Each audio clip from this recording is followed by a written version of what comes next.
जैसे सर्दियों का मौसम शुरू होता है तो हम बहुत सारी सब्जियां लगाना शुरू कर देते हैं। कुछ की तो सीड हम डायरेक्ट सॉइल में डालते हैं और कुछ ऐसे सीड होते हैं जिनकी हमें पहले नर्सरी तैयार करना होता है, फिर हम उनका प्लांटेशन कर सकते हैं। उसी में है मिर्च। तो मिर्च कई तरीके की होती है, जैसे जो नॉर्मल मिर्च होती है पतली वाली, शिमला मिर्च, मोटा मिर्च, इन सबको आप सर्दियों के मौसम में लगा सकते हैं। वैसे जो मिर्च होती है नॉर्मल वाली उसको आप किसी भी मौसम में लगाते हैं, लेकिन जो शिमला मिर्च होती है और जो मोटा मिर्चा होता है उसको हम सर्दियों के मौसम में लगाते हैं। तो इस वीडियो में जानेंगे कि कैसे हम बिना पैसा खर्चा किए हुए अपने किचन से ही जो मिर्च खा रहे हैं उसकी सीड निकालकर हम नर्सरी तैयार कर सकते हैं बिल्कुल फ्री में।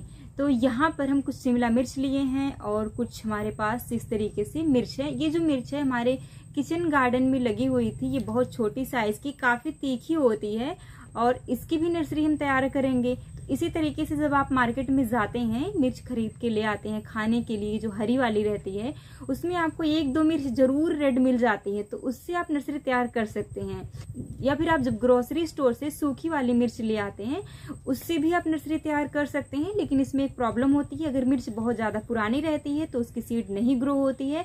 तो अगर इस तरीके से पूरा रेड है, इसमें जो अगर आप सीड खोल के देखें वो बेकार नहीं है, ब्लैक नहीं है, बिल्कुल फ्रेश लग रही है, तब आप इसकी नर्सरी तैयार कर सकते हैं।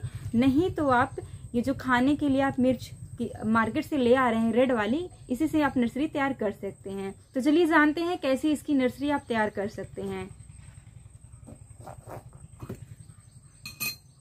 जब आप इसको इस तरह से कट करते हैं तो इसमें आप देखेंगे कि बहुत सारी सीड निकलती है कि इसकी सीड कुछ इस तरीके से निकलती है।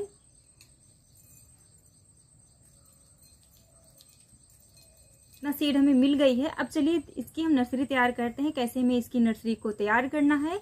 इसकी नर्सरी तैयार करने के लिए सबसे पहले में क्या करना होगा कि आप कोई भी इस तरह से ट्रे ले लीजिए, या फिर आप जो ग्लास आती है डिस्पोजल लगभग 3 इंच की उसको ले लीजिए। अगर आपके पास ट्रे है तो ट्रे है, नहीं तो आप डिस्पोजल ले सकते हैं। अब यहाँ पर हम ले रहे हैं कुछ इस तरीके का सीडलिंग ट्रे। तो नर्सरी तैयार करने से पहले ये जरूरी होता है कि हम किस तरीके से इसकी सॉइल मिक्सचर तैयार कर रहे हैं। सॉइल मिक्सचर में हमें क्या क्या लेना है ये बहुत इंपॉर्टेंट होता है किसी सीड को ग्रो करने के लिए। यहाँ पर हमें लेना है कोकोपीट 50% और 50% काउ डंग कंपोस्ट या फिर वर्मी कंपोस्ट। दोनों को अच्छी तरीके से मिक्स कर लीजिए, फिर इस ट्रे में भर लीजिए। ट्रे में आप पूरा ऐसे रख दीजिए, फिर ऐसे फैला देंगे, अच्छी तरीके से भर जाएगा। अगर आपके पास ये सीडलिंग ट्रे नहीं है तो कोई बात नहीं, आप डिस्पोजल ले लीजिए। जो डिस्पोजल लगभग 3 या फिर 2.5 इंच की रहती है उसको ले लीजिए, सीडलिंग ग्रो करने के लिए इनफ होती है।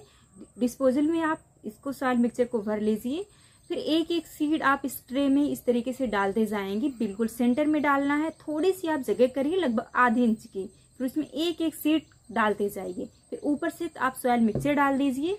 सॉइल मिक्सचर डालने के बाद आपको देना है पानी। पानी को अच्छी तरीके से दे दीजिए, जब नमी अच्छी तरीके से रहती है तो सीड अच्छी तरीके से ग्रो करती है। उसके बाद आप इसको सेमी शेड में रख दीजिए जहां पर तेजी से धूप ना पहुंचे। अगर सर्दियों का मौसम है, आप पूरी फुल सर्दी में इसकी नर्सरी को तैयार कर रहे हैं तो आप डायरेक्ट सनलाइट में रखिए। अगर आप इसको सितंबर से लेकर अक्टूबर के बीच तैयार कर रहे हैं तो आप इसको सेमी शेड में रखें।